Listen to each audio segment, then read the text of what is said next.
तो हेलो साथीहरू सबैजनालाई नमस्कार।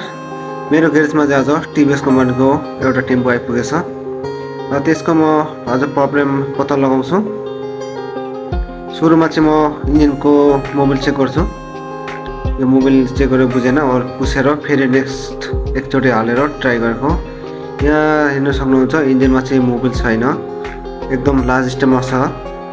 यो मोबिल किन इन्जिनमा कम छ त, त्यही विषयमा म आज भिडियो बनाउँछु र त्यसको मोबिल खाने त्यसको प्रब्लम पत्ता लगाउन कोसिस गर्छु। त्यससँगै म भिडियो पनि बनाउँछु र यो इन्जिन बनाएको भिडियो पनि म अर्को भिडियोमा हाल्छु। यो हेर्न सक्नुहुन्छ यो टेबलेट कभरबाट मोबिल पनि लिक भएर धुलो जमिरहेको छ। तो म इन्जिन खोल्दैछु र त्यसको प्रब्लम के हो पत्ता लगाउने कोसिस गर्छु। फटाक से यो हेड कभर मैले खोलिदिएँ, यसमा त्यस्तो केही प्रब्लम छैन।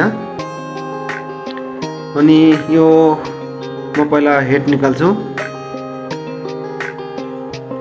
हेडमा प्रब्लम छ जस्तो लाग्यो। यो हेड म पहिला निकालेर यता साइडमा राख्छु। पहिला चाहिँ प्लग र पिस्टन निकाल्छु, निकालेर प्रब्लम पत्ता लगाउने कोसिस गर्छु।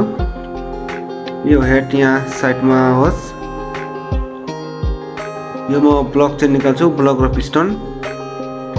यो ब्लक लगाएको पिस्टन लगाएको 1 महिना मात्रै भएको छ।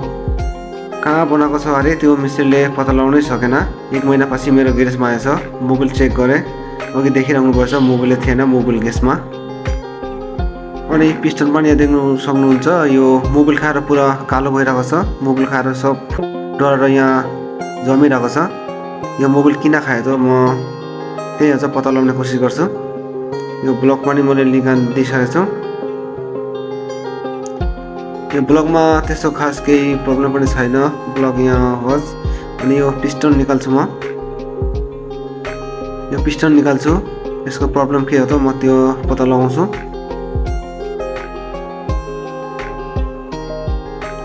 पिस्टन मैले निकालिसकेको छु र हेर्न सक्नुहुन्छ यो पिस्टन एकदम नयाँ रहेछ, किनकि 1 महिना मात्रै भएको छ यो लगाएको। तर इन्जिन सक्सेस भएको छैन, मोबिल खाइरहेको छ।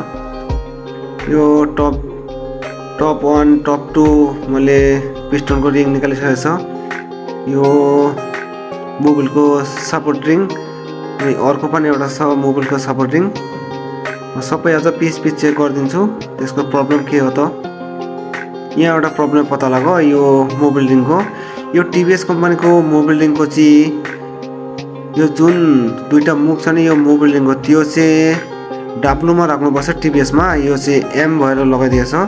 यहाँ पनि एउटा कारण छ, यहाँ चाहिँ एउटा मिस्टेक गरिदिएछ, त्यो कुन मिस्त्रीले काम गर्नुभएछ। अनि यता ब्लक पनि ठिकै छ, तर यो ब्लक म लगाउँदिनँ, अर्को नयाँ ब्लक लगाउँछु, त्यो अर्को भिडियोमा म देखाउँछु। यो हेर्न सक्नुहुन्छ पिस्टनको जुन कम्प्रेसर रिङ त्यो एकदम सही छ, अलिकति ग्याप पनि छैन। यो मलाई त्यही शङ्का लाग्यो, यो टप 2 रिङ पनि यहाँ चेक गर्दाखेरि एकदम ठिकै छ। यो टप 2 पिस्टन रिङ यो ठिकै छ। अनि यो मोबिल रिङको सपोर्ट रिङ पनि मलाई यसो लाग्छ यो पनि ठिकै छ। यो सपोर्ट रिङ पनि ठिकै छ। त्यो मिस्त्रीले एउटा गल्ती गरेछ, त्यो मोबिल रिङ चाहिँ उल्टो तरिकाले लगाइदिएछ, त्यो कारणले गर्दा मोबिल खाएको छ। र यो अर्को पिस्टनको रिङ चेक गर्दा पनि ठिकै छ, ठिकै छ, यो पनि ठिकै छ। यो म अब साइडमा राख्छु त। यो ब्लकको प्रब्लम पत्ता लगाइसकेको छ र म यो हेडमा केही प्रब्लम छ कि त्यो पनि पत्ता लगाउने कोसिस गर्छु। यो हेड म भेलहरू यहाँ खेलाइरहेको छु, ठिकै छ। भेलहरू हेर्न सक्नुहुन्छ, यो पनि भेलहरू नयाँ छ, तर यसको प्रब्लम केही न केही त छ। यो भेलहरू निकालेँ अनि एउटा ओल्ड सिलहरू निकालेर त्यसको चाहिँ सिट र गाइड चेक गर्नुपर्छ मजाले। यो सानो भेलको चाहिँ गाइड गएछ, हल्लिरहेको छ, तपाईँले हेर्न सक्नुहुन्छ। यो क्यामेरामा कतिको देखाउँछ थाहा छैन, र यो सानो गाइड चाहिँ हल्लिरहेको छ। अनि यो चाहिँ ठुलो गाइड सिट यो ठिकै छ, ठुलो गाइड ठिकै छ, भेल पनि ठिकै छ। र यो सानो गाइड चाहिँ गएछ। अनि यो म सबै फटक चाहिँ धोएर अनि इन्जिन फिटिङ गर्छु। फेरि फिटिङ गरेको भिडियो म अर्को पार्टमा देखाउँछु। आज यतिकै हो।